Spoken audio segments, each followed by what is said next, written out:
हाँ, बकवास पर आपको खुशामदीद। खुद से ड्रामे की अगली किस्त में आप देखेंगे कि शाज़मा बड़ी ही चालाकी के साथ अपनी माँ को मनाती है कि किसी तरह रिदा के घर जाकर साफ जवाब देना है इस रिश्ते से। कमर को तो फिर भी समझ नहीं आ रही है। भाई मुझसे नहीं तैयार हुआ जाता, जब इनकार ही करना है तो इतना तैयार होकर जाने की क्या ज़रूरत है। जिस पर शाज़मा समझाती है कि अम्मी आप समझ क्यों नहीं रही मेरी बात। बेवकूफ़ लोग सोचते हैं दिल से, दिमाग से काम लेंगी तो कामयाब हो जाएंगी। जिसके बाद कमर और शाज़मा तैयार होकर दाइम के बताए हुए एड्रेस पर जाने के लिए टैक्सी मंगवा लेती हैं। वहीं दूसरी तरफ रिदा दाइम के घर वालों के लिए ऑफिस से छुट्टी लेकर बैठी पूरे घर को चमका रही है, सारा काम करती है और फिर तैयार हो रही है तो दाइम की कॉल आ जाती है। आज मैं बहुत खुश हूँ रिदा, मुझे यकीन नहीं आ रहा कि मेरा ख्वाब सच होने जा रहा है। जवाब में रिदा मुस्कुराते हुए कहती है, मैं ख्वाब नहीं हूँ, एक जीती जागती हकीकत हूँ। इस पर दाइम जवाब देता है, इतनी खूबसूरत हकीकत हर एक को नसीब नहीं होती। ये दोनों तो अपने ही ख्वाबों का महल सजा रहे हैं, लेकिन इस महल को ज़मीन बोस करने के लिए शाज़मा अपनी माँ को लेकर रिदा के घर पहुंच जाती है।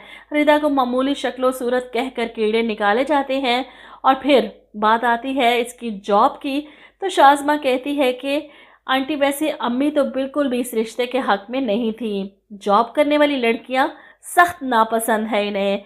शाज़मा की बात सुनकर रिदा को दुख होता है। वो जॉब किए बगैर तो रह ही नहीं सकती। शादी के बाद भी जॉब करना चाहती थी, अपने घर वालों को खर्चा उठाना चाहती है। दाइम को भी एतराज़ नहीं होना चाहिए, लेकिन इन माँ बेटी के तेवर देखकर रिदा को अजीब सी एहसास कमतरी होती है। दाइम इतने अच्छे दिल का है और इनकी माँ और बहन, ये सोच सोच कर वो परेशान हो रही है। शाज़मा भी बाज नहीं आती, ऐसी ऐसी बातें लगाती है रिदा को, इसकी माँ को। वो एक दूसरे की शक्ल देखती रह जाती हैं। मैं असल में बीमार रहती हूँ ना, इसलिए अपनी बेटी की शादी जल्द करना चाहती हूँ। ऐसे में कमर बेगम साफ लफ्ज़ों में कहती हैं, मैं आपको किसी किस्म के अंधेरे में नहीं रखना चाहती। मेरा अभी दाइम की शादी करने का कोई भी इरादा नहीं है। ये बात सुनकर जहाँ रिदा की माँ हैरान होती है, वहीं रिदा भी परेशान हो जाती है। ये तो साफ जवाब देने वाली बात है। शाज़मा भी खुश है कि रिश्ते से खुद ही इनकार हो जाएगा, इन्हें मज़ीद कुछ करने की ज़रूरत नहीं पड़ेगी। इन दोनों माँ बेटी के जाने के बाद रिदा की माँ परेशान होकर रिदा से कहती हैं कि बेटा, अगर मोहब्बत और इज़्ज़त में से किसी एक को चुनना पड़े ना, तो हमेशा इज़्ज़त को तरजीह देना। माँ की बात सुनकर रिदा को भी दुख होता है कि दाइम की फैमिली को ऐसा नहीं समझती थी, और दाइम को जब घर जाकर शाज़मा और इसकी माँ बताती हैं कि रिदा की माँ ने तो हमें इस शादी के लिए राज़ी ही नहीं लग रही।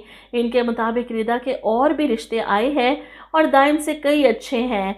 यहाँ पर दाइम परेशान हो जाता है कि रिदा और इसकी माँ ने घर बुलाकर ये किस किस्म की बातें की हैं अम्मी और शाज़मा से। वहीं दूसरी तरफ रिदा नाराज़ है दाइम से कि अपनी माँ और बहन को भेजने से पहले इन्हें राज़ी तो कर लेता, और इसी गलतफहमी के बीच में लटकता हुआ इनका मोहब्बत का रिश्ता अपनी मौत खुद ही मर जाएगा। वहीं दूसरी तरफ नाजिया उबैद से मिलती है।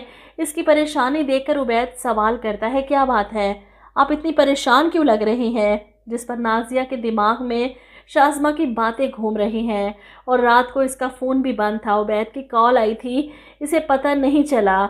इसे खौफ था कि कहीं वो नाराज़ ना हो गए हों। जब इसने कॉल बैक की और इन्होंने नहीं उठाया, वो अपने खौफ का इजहार उबैद के सामने करती है, तो जवाब में उबैद भी इसे तसल्ली देता है कि रिश्ता तभी कामयाब होता है जब इसमें डर और खौफ की बजाय इज़्ज़त और मोहब्बत हो।